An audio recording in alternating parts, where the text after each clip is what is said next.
Hi, I'm Ocha. It's amazing to be here at the reInvent.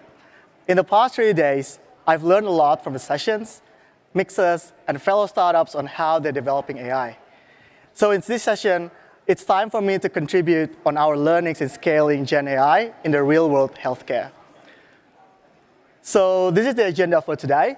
First of all, I would like to introduce you to Heidi, our journey on becoming one of the biggest AI scribe in the world, and how we are navigating through the healthcare system with AI. And at the end of this lightning talk, I hope you can get some valuable takeaways to contribute back to the product you're building. So before we start, hands up who has been to the doctor and then felt like you felt rushed or like you couldn't get your doctor's attention because staring at the computer. Yeah, looks like everyone. It's unfortunate because oftentimes at this moment, we felt frustrated, but it's actually not the doctor's intention because they had to deal with administrative tasks of writing notes. So Heidi is here to solve that problem. At Heidi, we want clinicians to enjoy what they do without the hassle of the admin, giving time back to the doctors and provide better patient experience. And that is just one of our initiatives on our mission to double the world's healthcare capacity by providing an AI care partner.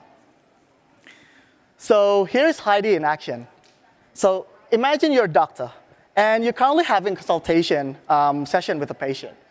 Once you start transcribing, Heidi will generate clinical notes without any modification or further action needed. And that's not the only thing Heidi can do. Based on the templates that they created, doctors can now use the notes as their reference to create patient explainer letter. Doctors can then ask AI after this, ask AI to do clinical research, and even Heidi, after this, can give suggestions to doctors on the tasks that they need to do as a follow-up of the consultation. This is exciting because doctors can now focus on patient and get Heidi to do all of the admin stuff. So a little about our journey. Our founder, Tom Kelly, who was practicing doctor, started build chatbot tool named Oscar to help medical students in mastering their clinical examination using early transformers model. Seeing some success, we jumped to full healthcare, where we created like a care platform to support doctors and enhance patient care. This worked for a while until GenAI emerged, where we can leverage the capability of non-deterministic output. We focused on one workflow, clinical note generation, and landed on Heidi, an ambient AI scribe that eases documentation burden. We've grown out of a small company in Australia. Now we're recognized as global player. Looking at the numbers, Heidi is the most used AI scribe globally. 370,000 plus clinicians on Heidi, 10 million consults per month, #1 AI scribe by adoption in Canada, and backed by well-known investors. And this is just a start. And that's me. So been with Heidi with about 4 years now. One of the founding engineers at Heidi. Used to solo developing like software infra, observability, security compliance, and all that fun stuff. And now that we're growing at lightning speed, I'm focusing on platform engineering, giving engineers the tools and the experience they need to develop securely and efficiently. So, and let's get to the first lesson, which is challenge of AI in healthcare, which is building confidence in AI. So when we start developing Heidi, we immediately think of how we can personalize and customize notes so that it can write the same as clinicians. Our custom template has been a huge success, and doctors loved it. But as an engineer, we keep thinking on how we can make it more efficient, thinking about latency, thinking about context windows of LLM. But as more clinicians use Heidi, we encounter more unique cases related to their specialty. For example, how do we get the tone, the specific of our note summary correct for each doctor so they feel confident and they can rely on him? This is where we realize that truth is where that matters. Healthcare requires clinical accuracy, and we were trying to validate non-deterministic outputs at scale. You can't just write unit tests for clinical empathy or diagnostic nuance. We needed doctors. So what this meant at the start. So back then, we only have a couple of doctors. This meant we start giving like doctors a Jupyter notebook each. Jupyter notebook is a tool used by data scientists to write code and experiment. And doctors can start experiments connecting with LLM, enter their prompts, the transcription, change the temperature, and so on. But the problem is that doctors in the end have to aggregate the results to summarize all of the testing. So to address that problem, we started to provide Jupyter Hub, hosted on EC2 as a collaboration tool, so that the doctors don't have to consolidate everything in the end. Clearly, this is not going to work at scale. So not every clinician or doctors is going to be a coder. Work okay for like scrappy testing with small numbers of doctors. So how do we scale it then? So picture this. How does a typical clinician workflow look like in Heidi for transcription and note generation? So at first, we needed data points. We can base like when doing evaluation. But how are we going to do that in testing environment? Because we can't use any user's data. So one of the ways that the doctors do is we can do some mock consultation and have case studies with Heidi users. But most importantly, the most recent techniques that we use is using LLM to try to create synthetic data to generate consultation both in audio form and text form. With enough data, clinicians can start to do more evaluation on word error rate, template adherence check, basically making sure that the templates that clinicians made is safe, medically safe, hallucination rate check. And this process is what we call like clinicians in the loop. As Heidi started to hire more clinicians, the evaluation process needs to be scalable. At this stage, engineers started to introduce more tooling that can help clinicians, such as internal tooling for evaluating flag sessions to be reviewed, then in testing environment, building connections between the sessions and the LLM context to gain better understanding, and also LLM as a judge tool to do it at scale. All of these processes can be used as a feedback loop to improve the model, prompts, and medical safety. It shapes our product and engineering decision, hiring, and go-to-market. So speaking about scaling, scaling clinical experts is one challenge. The next is how we scale Heidi outside of Australia. When we set to expand Heidi globally, we quickly realized that healthcare isn't a single standard. Like we encountered like 4 distinct layers that I can think of complexity that we have to solve simultaneously. So first is data sovereignty. First is data sovereignty. This isn't just about storage or like about it's about strict data locality and network architecture. For example, in Australia, we must strictly use AP Southeast 2 or AP Southeast 4, the newest region in Melbourne, whereas in the US, we might utilize US East 1 or US West 2. It's not just where the data is stored, but it's also how it moves. We need to ensure that that workloads stay private using a well-architected PPC network to control exactly how systems communicate with each other within those specific borders.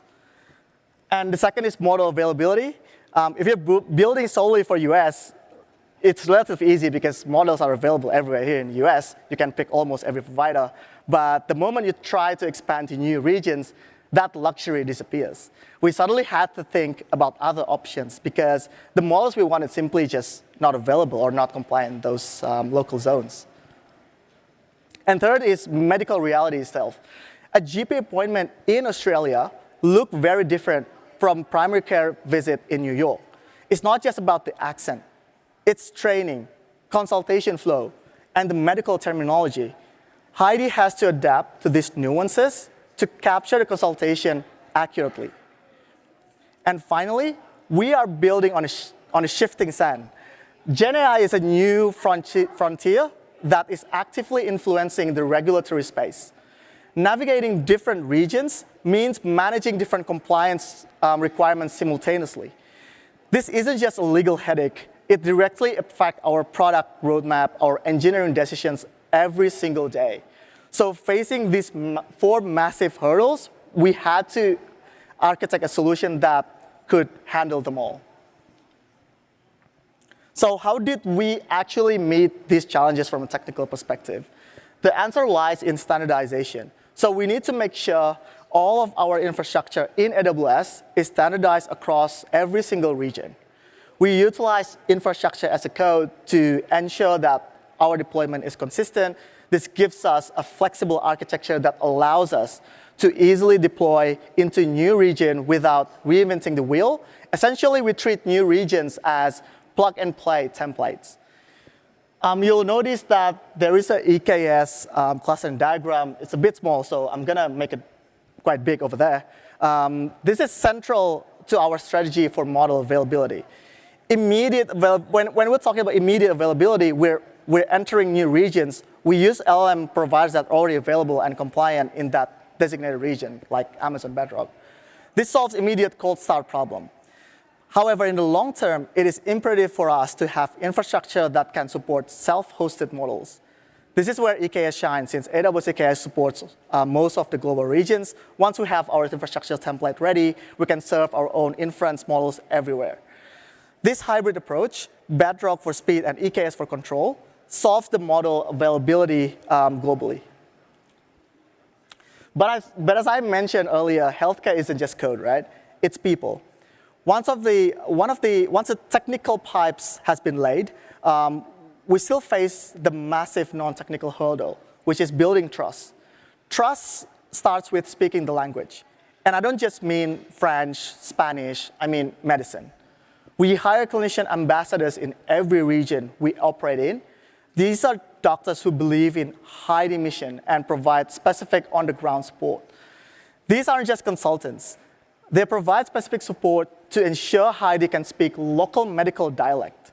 They validate that Heidi doesn't just translate words, but also understand local practice patterns, ensuring the output feels natural to GP in New York or a specialist in Sydney. Finally, we tackle the complex regulatory requirements. Through a rigorous compliance network, all of these compliance network, like we established a dedicated internal legal and compliance team. We manage the shifting landscape to international laws. We also work with external partners, especially focusing on medical safety. This ensures that we move fast on infrastructure, but we never compromise on safety.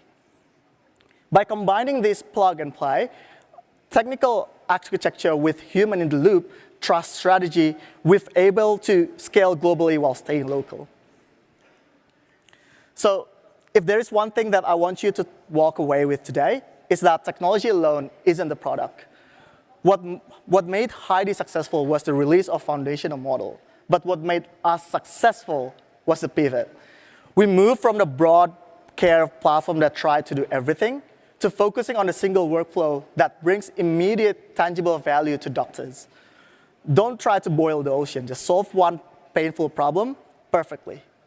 And second, in a world of generative AI, the human is more important than ever. Doctors and clinicians are the core part of the product. We learn to treat our subject matter experts not just as testers, but also as our biggest asset. They're the guardians of the quality. And finally, for the builders in the room, build a flexible architecture from day one.